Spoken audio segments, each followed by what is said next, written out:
जय हिंद साथियों, अभी हम लोग उपस्थित हैं एग्जाम टूर चैनल पर और आपसे बता दें बहुत महत्वपूर्ण सूचना है सभी के लिए। हर घर नल जल के लिए जमीन देने वाले रैयत बनेंगे अनुरक्षक। यानी कि आपके यहाँ भी चूंकि बहुत संख्या में ज़्यादा हर प्रत्येक वार्ड में बिहार के सभी वार्ड में संरक्षक बनेंगे, इसलिए आप ध्यान दें। उस घर के एक व्यक्ति को नौकरी दिया जाएगा। नौकरी में क्या क्या होगा, कितना वेतन होगा, कैसे होगा, ये संपूर्ण जानकारी आपको मिल जाएगी। यदि मान लीजिए आपके ज़मीन पर नल जल योजना का कोई टंकी बना हुआ है या कुछ भी है तो आपको एक नौकरी पक्का मिलेगी। तो इस बारे में देखें पंचायती राज के तहत किस प्रकार से मिलेगा, क्या योजना है, कैसे है, इसके लाभुक कौन कौन होंगे, तो इसलिए आप वीडियो को अंत तक देखेंगे। सबसे पहले बता दें, हर घर नल जल योजना के अंतर्गत जमीन देने वाले रैयतों को सरकार अनुरक्षक बहाल करेगी। अनुरक्षक का अर्थ हुआ उसको देखरेख करने के लिए। इसके लिए मुख्यमंत्री ग्रामीण पेयजल योजना की अनुरक्षक एवं रख रखाव नीति में बदलाव किया गया है। अनुरक्षकों को मासिक वेतन भी मिलेगा। यह तुरंत प्रभाव से लागू होगा। मुख्यमंत्री ग्रामीण पेयजल योजना में हर एक वार्ड में एक अनुरक्षक की नियुक्ति का प्रावधान किया गया है। इसे देखेंगे, पहले वार्ड सदस्य और वार्ड सचिव को अनुरक्षक बनाए जाने का प्रावधान है, लेकिन बड़ी संख्या में पंचायत में इस योजना के तहत बोरिंग और टंकी स्थापित करने के लिए सरकारी जमीन नहीं थी। यानी कि जिस पर यदि सरकारी ज़मीन है वहाँ के वार्ड या वार्ड के जो सचिव होंगे उन्हें बनाया जाएगा अनुरक्षक। अगर उनमें से भी दोनों व्यक्ति में से यदि कोई बोले कि मुझे अनुरक्षक नहीं बनना है, तब ग्रामीणों को किसी को बनाया जाएगा उसी वार्ड में, यदि उस वार्ड में एक आम सभा बुलाकर। लेकिन यदि उस वार्ड का ज़मीन जो है सरकारी है, उस व्यक्ति को किसी को नहीं बनाया जाएगा, प्राथमिकता दिया जाएगा वार्ड और वार्ड के जो सचिव है उनमें से, दोनों में से किसी को। देखिएगा, के लिए सरकारी ज़मीन नहीं थी। ऐसे पंचायत में ग्रामीण रैयतों की ज़मीन पर बोरिंग और टंकी लगाई गई है।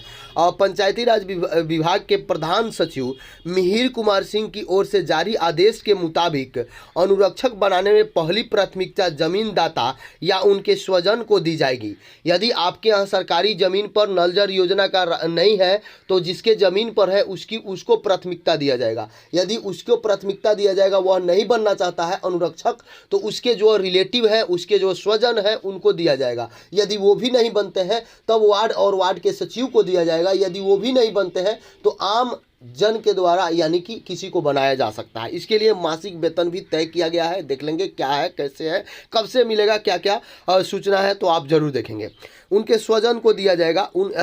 उनके इनकार करने पर संबंधित वार्ड सदस्य को इसकी जिम्मेदारी दी जाएगी। अगर वार्ड सदस्य भी इस जिम्मेदारी से इनकार करते हैं तो वार्ड सभा या सचिव के द्वारा किसी अन्य व्यक्ति को सर्वसम्मति से अनुरक्षक की जिम्मेदारी दे दी जाएगी। अन्य व्यक्तियों में वार्ड के दिव्यांग को वरीयता दिया जाएगा। यदि उस वार्ड में कोई दिव्यांगजन है तो उनको प्राथमिकता दिया जाएगा, यानी कि वरीयता दिया जाएगा। 2 श्रेणी के करदाता होते हैं। ये श्रेणी देखेंगे, एक श्रेणी बोरिंग और टंकी के लिए जमीन देने वाले रैयत।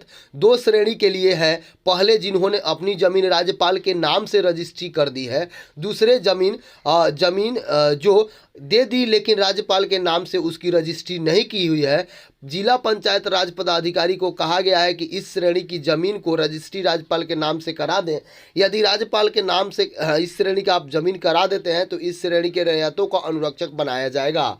पंचायतों के मुखिया दाताओं को जमीन रजिस्ट्री कराने के लिए प्रेरित करेंगे। देखिए क्या है, यदि आपका जमीन है फिर भी आपको राज्यपाल के नाम से उसको रजिस्ट्री करना होगा, तब ये सब लाभ आपको मिलेगा, अन्यथा नहीं मिलेगा। इसके लिए इस योजना को लागू किया जाएगा। 40,000 लोगों को आंशिक नियोजन संभव, यानी कि राज्य के 1,14,000 वार्ड में इस योजना के तहत बोरिंग और पानी टंकी बनाई गई है। इसमें 56,000 वार्ड लोक स्वास्थ्य अभियंता विभाग के हैं।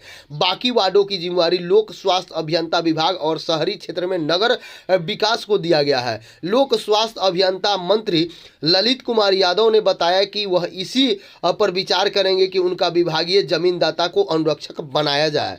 एक पंचायत में 9 जमीनदाता है। देखिएगा, बोरिंग और टंकी के लिए जमींदाताओं की संख्या कितनी है इसकी सही आकलन राज्यपाल के नाम से हुई रजिस्ट्री पर ही पाया जाएगा। लेकिन मधुबनी जिला के पंडिल प्रखंड के सिमरीपुर हाटी पंचायत के मुखिया राम कुमार यादव ने बताया कि हमारे पंचायत में 13 वार्ड है। इनमें से 9 वार्ड में पानी टंकी और बोरिंग का निर्माण निजी जमीन में हुआ है।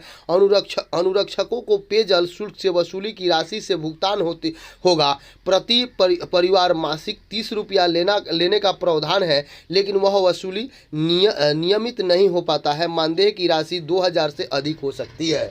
यदि आप अपने ज़मीन में दिए हैं तो आपके लिए एक व्यक्ति को इसमें जॉब मिलेगा, और जॉब में क्या वेतन होगा ये आप देख सकते हैं, मानदेय के रूप में दिया जाएगा। लेकिन इसके पहले कुछ प्रक्रिया है, उस प्रक्रिया से आपको गुजरना पड़ेगा। यदि आप उस प्रक्रिया से नहीं गुजरते हैं तो आपको नहीं मिलेगा, अन्यथा उस प्रक्रिया से आप जब गुजरेंगे तो आपको ये मिलेगा।